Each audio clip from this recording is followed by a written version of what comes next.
Hello everyone. তো আজকেই সকাল সকাল আমাদের বাড়ির সামনে মাছ কাকু মাছ নিয়ে এসেছিল। আর আজকে আমাদের মাছ রেখেছিলো, এই মাছটা কাকুই কেটে দিচ্ছিল। আর কাকুকে আমি বললাম তোমার ভিডিও আমি আগের দিন দিয়েছি। কাকু তো শুনে খুব খুশি হয়েছিল।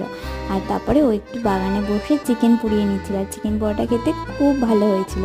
আর আমি বানিয়েছিলাম আজকে পালং পনির। তোমাদের যদি রেসিপিটা লাগে তোমরা আমাকে অবশ্যই জানাবে। আর জানো, বাবা কতগুলো বাতাবি লেবু নিয়ে এসেছিলো, আর সেগুলো এত পাকা পাকা ছিল। আর রসটা বাবা এরকম করে বার করে ওর মধ্যে একটু বিট নুন দিয়ে দিয়েছিল, আর খেতে যা স্বাদ হয়েছিল যে কি বলবো।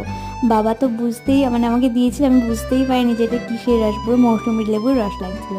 আর রাত্রে বানিয়েছিলাম এই সবজি, যেটা পনির দিয়ে সব রকম ভেজে দিয়ে বানিয়েছিলাম। আর জানো, ও আমাকে এই সুন্দর লাইটিংটা কিনে দিয়েছিল, আর এটা তো তোমাদের সাথে আমি দেখাতেই ভুলে গেছিলাম।